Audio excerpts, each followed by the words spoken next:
శ్రీ శ్రీ శ్రీ ఆచార్య ప్రబోధానంద యోగీశ్వరుల వారి దివ్య పాదపద్మములకు అనంతకోటి సాష్టాంగ నమస్కారాలు సమర్పిస్తూ, నా పేరు అశోక్ శ్రేష్ఠి, తొర్రూరు కమిటీ, త్రైతవాణి ఛానల్.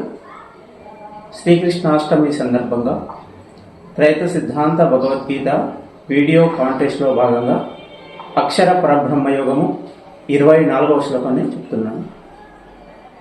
అగ్నిర్జ్యోతిరః శుక్లా షణ్మాసా ఉత్తరాయణం తత్ర ప్రయాతా గచ్చంతి బ్రహ్మ బ్రహ్మ విదో జనాః.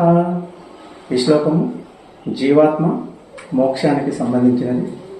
భావము: యోగి అయినవాడు ఏ ప్రాంతంలో ఉండి మరణం పొందుతున్నాడో ఆ ప్రాంతము సూర్యప్రకాశము కలిగి ఉండాలి, మేఘముల నీడ ఉండకూడదు.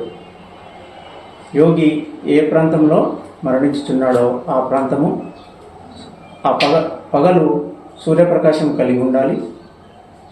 సూర్యప్రకాశం కలిగిన పగలు శుక్లపక్షంలోనిదే ఉండాలి.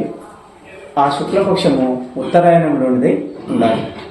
ఈ విధంగా సూర్యప్రకాశం కలిగిన సూర్య తేజస్సు కలిగిన పగలు శుక్లపక్షము ఉత్తరాయణము చేకూరిన కాలంలో మరణించిన యోగి జన్మించక మోక్షము పొంది పరమాత్మ యందు ఐక్యమవుతున్నారు.